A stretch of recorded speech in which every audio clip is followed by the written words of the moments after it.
నారాయణం మహాజ్ఞేయం విశ్వాత్మానం పరాయణం. ఆయన ఒక్కడే పతి. అందుకే సత్యనారాయణ స్వామి వారు గండు మీసాలు పెట్టుకుని ఉంటాడు అన్నవరంలో. ఆయనే పురుషుడు కాబట్టి. అటువంటి పురుషుణ్ణి చేరాలి మనందరం. కానీ భర్తని ఈశ్వర రూపంలో సేవిస్తే తప్పులేదు, మహాపుణ్యం, అంతకన్నా పుణ్యం లేదు.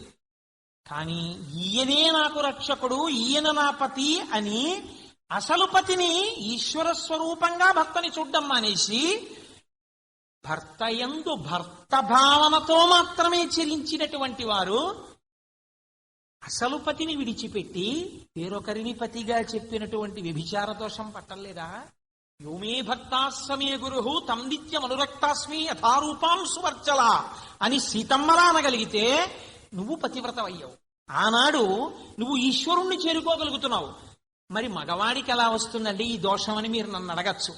యవ్వనమంకురించగు నెమది అన్యుల నిట్టులను ఆశ్రయించుటలో పరమ పావనులంచు పరిపాలకులను నుతియించుటెట్టులో జీవికి విత్తమే భువిని సాధనమంచు అదెట్లు కూర్చుటో ఎయ్యది ఏది దారి అని ఎంచుచు పుచ్చితినయ్య శంకర. యవ్వనం వచ్చిన దగ్గర నుంచి డబ్బు పిచ్చి. ఎలా సంపాదిద్దాం, ఎలా సంపాదించాలంటే ఎక్కడ ఉద్యోగంలో కుదురుకుంటాడు. ఇంకా ప్రతి పనికి మాలిన వాణ్ణి కూడా ఆఫీసర్ గారి దగ్గరికి వెళ్ళి ఎంతవరకు అవసరమో అంతవరకు పొగిడి మాట్లాడిన వాడు దోషభూయిష్టం కాదు. అదే పనిగా ఆయనని ఆశ్రయించి తానొక రూపాయి సంపాదించుకోవచ్చు అన్న ఉద్దేశ్యంతో పరమ పావనులంచు పరిపాలకులను నుతియించుటెట్టులో నీ వాక్కు చేత ఈశ్వరుణ్ణి స్తోత్రం చెయ్యవలసినటువంటి వాడివి నీ ఆఫీస్ హెడ్ని లేకపోతే నీకెవడో ప్రయోజనం చేసేవాణ్ణి ప్రతి పనికి మాలిన వాణ్ణి పట్టుకుని అదే పనిగా ఇంకా స్తోత్రం చెయ్యడమే ప్రయోజనంగా పెట్టుకుని రోజు కూర్చోవడం, ఒక అరగంట ఆయన్ని స్తోత్రం చేస్తూ ఉండడం. ఆయన్ని పాడు చేస్తున్నావు, నువ్వు పాడైపోతున్నావు. ఈ స్తోత్రం ఈశ్వరుణ్ణి చెయ్యి.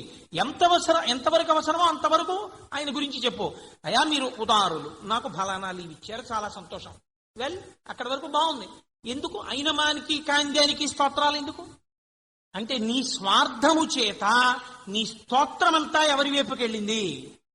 నీ ప్రయోజనాన్ని ఎవరు ఇస్తున్నారనుకుంటున్నావో వాళ్ళని పొగడడానికి నువ్వు అలవాటు పడ్డావు. వాడు నాకు రక్షకుడు, భర్త, పతి అన్న నమ్మకం నీకు అలవాటు పడిపోయి ఆయన దగ్గర మంచిగా ఉంటారని ఇన్ఫ్లుయెన్స్ అని ఇంగ్లీష్లో దిక్కుమాలిన మాట. ఆయన దగ్గర మనకి ఇన్ఫ్లుయెన్స్ ఉంది సార్ అంటాడు. ఆయన దగ్గర మనకి ఇన్ఫ్లుయెన్స్ ఉండడానికి ఏమిటో తెలుసా అండి కారణం? రోజు సంధ్యావందనం కూడా చేయడు, తెల్లవారగానే అక్కడే ఉంటాడు. అది ఓ గురువుగారు ఇంట్లో ఉంటే చాలా గురువుగారు అలా ఏం మాట్లాడ్డావు. గురువుగారు అలా పిచ్చ పిచ్చ స్తోత్రాలు అవి చేస్తే ఆయన ఏం ఒప్పుకోడు. గురువాక్యం చాలా కఠినంగా ఉంటుందండి. అన్ని వేళలా గురువు చాలా సాత్వికంగా మాట్లాడతాడని మీరు అనుకోకండి.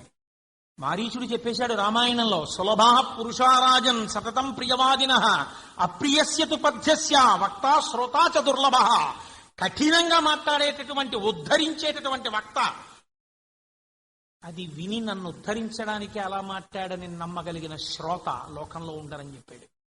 పొగిడేవాళ్ళు, నిన్ను గోతిలో తోసేవాళ్ళు చాలా మంది లోకంలో ఉంటారు. రా సులభా పురుషారాజన్ సతతం ప్రియవాదిన అంటాడు. కాబట్టి ఇలా ఇతరులను స్తోత్రము చేసి వాళ్ళందరూ నాకు రక్షకులు, అధికారులు రక్షకులు, తల్లి రక్షకురాలు, తండ్రి రక్షకుడు, బిడ్డలు రక్షకులు, పక్కింటి వాడు రక్షకుడు, వాచ్మెన్ రక్షకుడు, తన కారు రక్షకురాలు, తన ఏసీ రక్షకురాలు, ఎంతమంది రక్షకులో అసలు రక్షకుడెవడో వాడిని విడిచిపెట్టేశావు. విడిచిపెట్టి ఎవడి వలన నువ్వు ఇవన్నీ పొందుతున్నావో వాణ్ణి వదిలిపెట్టి మిగిలిన వాళ్ళందరినీ పొగడడం, ఎవరి వలన తాను బిడ్డల్ని పొంది ఎవరి పేరు పక్కన తన పేరు నిలబడి ఎవరి భార్యగా తానుండడం వల్ల ఇంత కీర్తిని పొందుతోందో ఆ పురుషుణ్ణి విడిచిపెట్టి వేరొక పురుషుడితో రమించినటువంటి జారత్వ దోషము నీయందున్నది. నీ జారత్వాన్ని చెప్పడానికి ఆయన జారత్వం చేసినట్టు నటించాడు. ఆయన చేసింది జారత్వం కాదు. మీరు రాసలీలలో పద్యాలు చూడండి, ఒక్క పద్యం చెప్తాను. వాళ్ళు వచ్చి అంటారు, ఆ గోపకాంతలందరూ కృష్ణుడి దగ్గరికి వచ్చి అన్నారు రాసలీలా సమయంలో, ఈశ్వర నీ పాద సేవకులకు సంసార భయము మాన్పి కామదాయి అయిన కరపద్మము మా మస్తకములను నిచి మనుపు మీషా అన్నారు వాళ్ళు. నేను ఎప్పుడో చదివాను భాగవతం, ఈ మధ్య చదివానా. కాబట్టి వాళ్ళు అంటారు, నీ చరణ సేవకులకు సంసార భయము మాన్పి, ఎవరైతే నీ పాదములను సేవిస్తున్నారో అటువంటి వాళ్ళకి సంసార భయాన్ని తీసేసి, వాళ్ళు అడుగుతున్నది సంసారం కామసుఖం కాదు, వాళ్ళు అడిగింది సంసార భయము మాన్పి, శ్రీకరంపు పట్టు కలిగి, శ్రీ అంటే మోక్షం, మోక్షం ఇవ్వగలిగినటువంటి శ్రీకైవల్య పదంబు చేరుటకునై అన్నారు పోతన గారు. కాబట్టి మోక్షమీయగలిగినటువంటి నీ చేతిని మా మస్తకములను నిచి మనుపు మీష, మా తలల మీద పెట్టవయ్యా అని అడిగారు. వాళ్ళు కామం కోసం వెంటపడ్డారండి. కామం కోసం వెంటపడితే అంతమందో పురుషుడి వెంట పడతారా? పడినా అంగనా మంగనా మంతరే మాధవం మాధవం మాధవం చంతరే నంగన. ఇద్దరు పురుషుల మధ్య ఒక స్త్రీ, ఇద్దరు స్త్రీల మధ్య, ఇద్దరు గోపకాంతల మధ్య ఒక కృష్ణుడు, ఇంతమంది చుట్టూ చేరి ఆ సమయంబునం విభుడనంతుడు కృష్ణుడు చిత్రమూర్తి చేచను మండల భ్రమణశీల పరస్పర బద్ధబాహు కాంతాసు విలాసమున్ బహువిధ స్ఫురితానన హస్తపాద విన్యాసము రాసమున్ కృత వియచ్చర నేత్రమనో వికాసమున్ అంటారు పోతన గారు. మండల భ్రమణశీల పరస్పర బద్ధబాహు కాంతాసు విలాసమున్, ఇలా మండలాకారంగా చేతులు పట్టుకుని ఆడినది రాసలీల.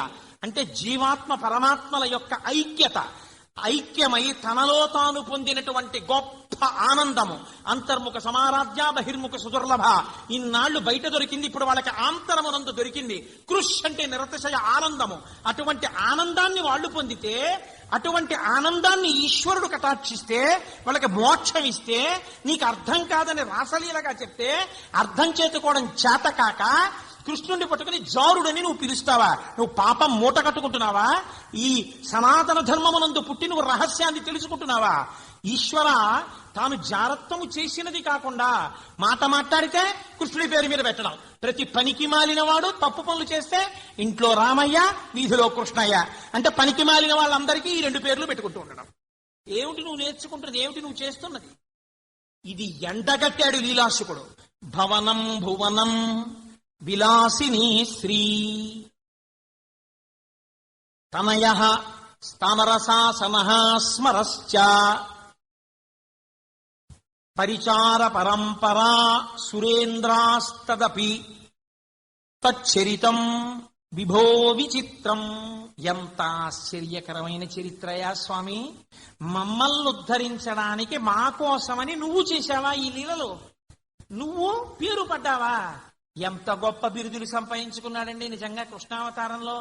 లోకమంతా ఏ రెండు పనులతో పిలవబడడానికి కొంచెం చిన్నతనం అనుకుంటుందో ఆ రెండు తనకి గొప్పవని పెట్టుకున్నాడు ఆయన. ఒకటి పాండవ దూత.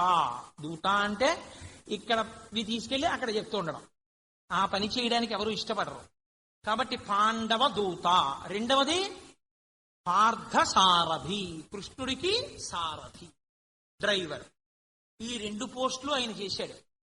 కానీ చిట్ట చివర చెప్పేశాడు రహస్యాన్ని. ఎత్ర యోగేశ్వర కృష్ణో ఎత్ర పార్థో ధనుర్ధర తత్ర శ్రీర్విజయో భూతిర్ధ్రువా నీతిర్మతిర్మమ. నీ జీవన రథాన్ని కృష్ణుడు నడిపి నువ్వు లోపల కూర్చుంటే అన్నీ నీకు అబ్బుతాయి. నీ రథాన్ని నువ్వే నడుపుకుంటే పాడైపోతావు.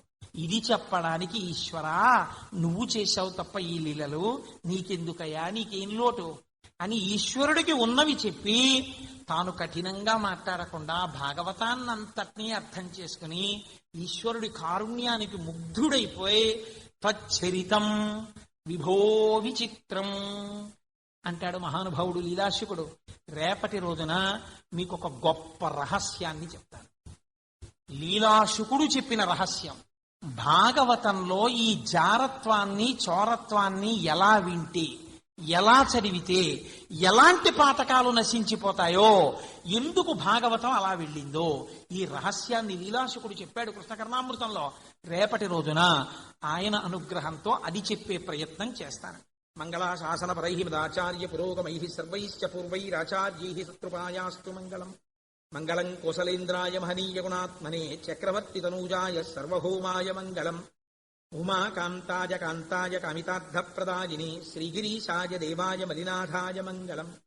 కరచరణ కృతం వా కర్మ భక్తార్యుజం వా శ్రవణనైనజం వా మానసం వాపరాధం విహితం వా సర్వమేత్తక్షమస్వ. శివ శివ కరుణాబ్ధే శ్రీ మహాదేవ శంభో.